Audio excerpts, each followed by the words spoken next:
Il est 7h36 et Sud Radio vous explique ce matin comment Brandt peut finalement réussir à être sauvé. Bonjour François Bonneau.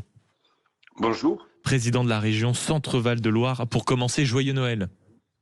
Joyeux Noël à l'ensemble des auditeurs et à vous. Le message est passé. Noël avec peut-être le miracle de la magie que mérite cette période-là, à savoir Brandt qui était pour l'instant destiné à une liquidation et une entreprise, Thomson Computing, qui s'apprête à faire une offre justement pour reprendre une partie de l'activité de l'entreprise et donc 150 salariés. C'est un espoir inattendu ? C'est un espoir, en effet, c'est un espoir qui correspond à ce que nous avons toujours dit, cette entreprise avec la force de ses marques, avec l'engagement de ses salariés à travers toutes ces décennies. Cette entreprise a un avenir si on croit au Made in France.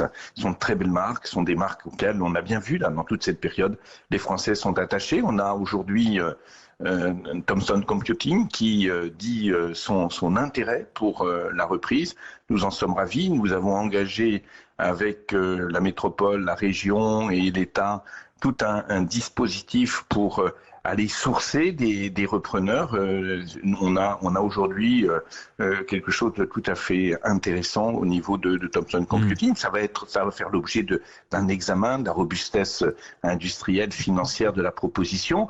Ça passera nécessairement devant l'administrateur liquidateur, mais c'est une première proposition vraiment qui donne de l'espoir et peut-être en aurons-nous d'autres. On va en ouvrir une période pendant quelques semaines là, qui va très certainement permettre de porter devant le liquidateur des propositions, parce que je pense aussi à Vendôme. Cette proposition elle correspond à Saint-Jean-de-la-Ruelle. Il y a une centaine de salariés à Vendôme et puis un outil industriel. Et c'est cet ensemble-là que nous essayons de relancer. Il faut rappeler que la marque Brandt se décomposait en deux sites. Il y avait deux usines, en plusieurs sites. Il y avait deux usines à Orléans et un autre à Vendôme, celui que vous venez d'évoquer, François Bonneau. Je rappelle que vous êtes le président de la région Centre-Val de Loire. Vous confirmez cette information avec cette offre de reprise? C'est à peu près quoi, 150 salariés qui pourraient à nouveau retrouver un travail? Absolument, sur le site qui est celui de Saint-Jean-de-la-Ruelle. Nous souhaitons que les choses se passent relativement rapidement, de manière à ce que si des salariés qui travaillaient là sont intéressés, et il y en a beaucoup qui souhaitent poursuivre, ils puissent le faire. Nous travaillons également à rechercher des solutions, comme je l'indiquais, pour Vendôme. Il faut savoir que ce sont trois marques derrière Brandt, c'est De Dietrich, c'est Sauter, c'est l'essentiel des fours et des plaques de cuisson qui sont fabriquées au niveau de la France et de l'Europe, qui étaient fabriquées là.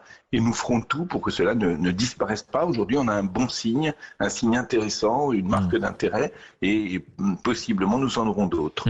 Le miracle viendrait, je le disais en introduction, de Stéphane Francet, fondateur et PDG du fabricant d'ordinateurs de portable Thomson Computing. On a déjà vu comme ça des reprises qui ressemblent à un joli coup de com' et qui, malheureusement, quelques années après, tournent au fiasco. Qu'est-ce qui vous fait dire, est-ce que votre intuition est bonne concernant ce projet-là? Est-ce que vous le sentez qu'il est crédible et qu'il a un véritable potentiel, François Bonneau? Deux choses. D'une part, je crois vraiment à l'avenir de ces marques et de ces sites industriels. Deuxième chose, bien évidemment, par rapport à l'offre qui est faite aujourd'hui, il va falloir qu'elle soit consolidée. On a un peu plus de temps que lorsqu'on a travaillé avec la proposition de Cédric Meston avant la liquidation. Il va falloir qu'elle soit consolidée, qu'elle soit évaluée, sa robustesse financière. Il y a certainement des banques à mobiliser. Il va falloir qu'elle soit évaluée par rapport à sa qualité sociale, le nombre de salariés qui pourront y travailler. Mais ça, nous l'engageons là dans les tout prochains jours, toutes prochaines semaines. L'État, la métropole et la région. Et puis, parallèlement, je travaille sur Vendôme. Je pense que c'est une piste et il faut la prendre très au sérieux, comme les autres pistes qui pourraient venir. Mais ça montre vraiment le message, c'est que ça n'est pas mort, que cette marque n'a pas disparu,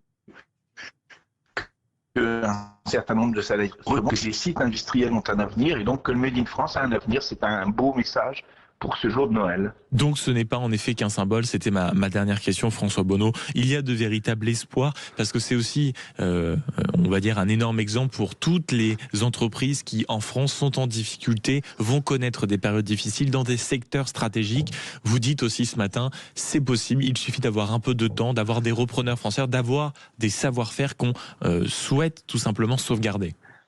On a des savoir-faire considérables. Vous savez, on est en période de fête, là. Bien, les robots Vorwerk, qui sont de marque allemande, ont choisi pour une part importante d'être fabriqués dans ma région, d'être fabriqués en Eure-et-Loire en particulier. Pourquoi? Parce que les dirigeants me disent les salariés français ont vraiment la passion de ce qu'ils font, l'attachement à leur entreprise. Et je crois que dans ces secteurs-là, on n'est pas dans une mondialisation absolument nécessaire. Vous avez raison, il ne faut pas créer de faux espoirs. C'est pour ça que je suis aujourd'hui attaché à ce que nous expertisions cette offre et je pense que les propositions doivent être robustes. Les salariés ont été vraiment très, très, très blessés par cette liquidation. Il faut que les propositions soient bien expertisées. On en a une, on va faire ce travail très sérieusement pour lui donner tout l'avenir qu'elle mérite et puis en attendre d'autres également. Pas de faux espoirs, mais de la confiance. Merci beaucoup, François Bonneau. C'était important de vous avoir ce matin, justement, pour parler de cette entreprise française qui pourrait retrouver donc un repreneur et qui pourrait perdurer avec la fierté d'avoir le drapeau dans son usine bleu, blanc, rouge. Merci beaucoup d'avoir été avec nous. Je rappelle que vous êtes le président de la région Centre-Val de Loire et vous êtes toujours sur Sud Radio. Il est 7h42.